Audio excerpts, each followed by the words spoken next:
I do not believe handwriting analysis is exceptionally reliable. As stated in the case People v. Lederman, handwriting may change throughout the lifetime of an individual. And that case utilized a handwriting sample on a phone book, which was 33 years old in comparison to the exemplar sample. And the exemplar sample is said to have been from an unknown time frame.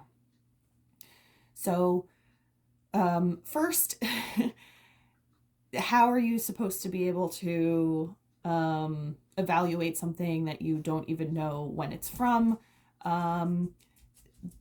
They had discussed that handwriting may change throughout the life of an individual, so not knowing when the sample is from and then the exemplar is from, it really, they could be from the same year or they could be from years later, years apart. So how is it appropriate to be able to use those two together when you don't even know if they are potentially going to be able to be examined one and the same? Also, they had said in that case that the handwriting on the book, they didn't even know if it was really relevant to the case at all.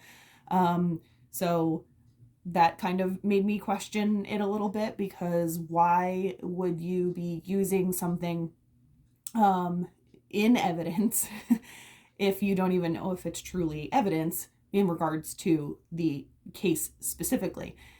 So then that led me to my other initial thought was the reliability of the handwriting evidence with the possibility of bias. So they said in that case that the DNA matched the defendant, and to me, I felt that the handwriting analyst was most likely expecting the handwriting to match the defendant as well. So they kind of, I think, used things that they knew were going to make that match in a sense. And I think that there was bias coming into play, because they knew, okay, this is the person we're looking for. This person matches in other ways. So how are we going to be able to, and this could be completely unconscious to them, that they're kind of in the back of their mind saying, well, this person has already essentially been found guilty because their DNA matches, so let's just have it match in this evidence as well. And I don't think that was appropriate to do. So for that case specifically, I don't think that it was appropriate at all to use the handwriting analysis for a multitude of reasons. One being the potential of bias coming into play. Two, because they didn't know if the phone book handwriting sample was even part of the case. And three, they didn't know when the exemplar sample was from and if it was even going to be appropriate to compare. So, I found a study by Cohenhoven regarding bias of handwriting experts, and they found that these experts believed that knowledge of task irrelevant contextual information did not put them at risk of being biased. So these were experts believing that they were not going to have any sort of bias. However, prior empirical evidence has found that that is indeed untrue. And also, Cohenhoven found that knowledge of contextual information can reduce sensitivity and increase response bias. So there we go. Even though the experts themselves think that they are immune to bias, essentially, evidence shows us that that is untrue.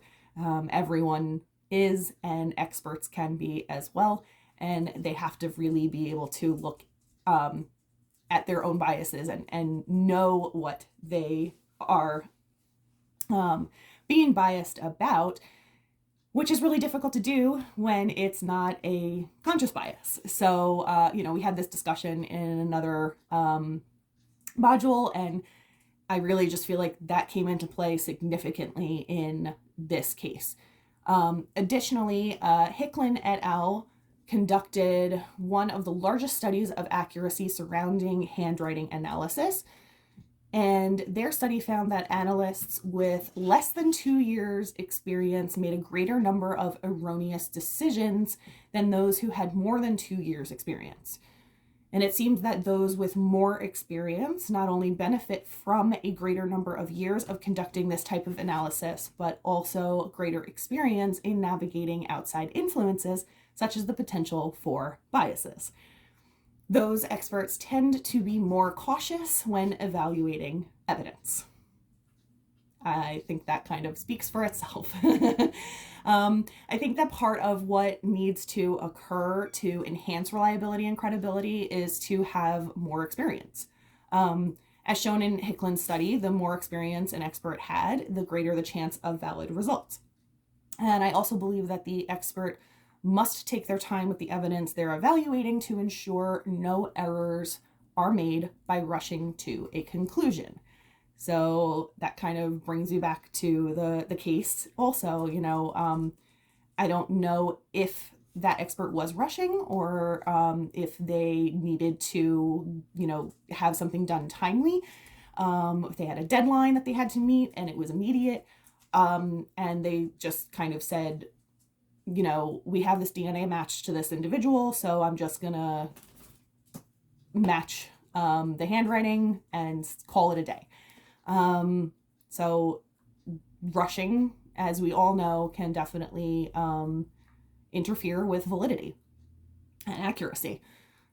And so experts must ensure that they are only evaluating the evidence based on that piece of evidence and nothing more, again, so that biases do not come into play. There is no outside influence. Irrelevant information can influence an expert a great deal, much like I expected to see in People v. Litterman. And doing everything possible to focus on the evidence and not allow outside information or individuals themselves to seep in will ensure no contamination, accurate reliability, and credibility.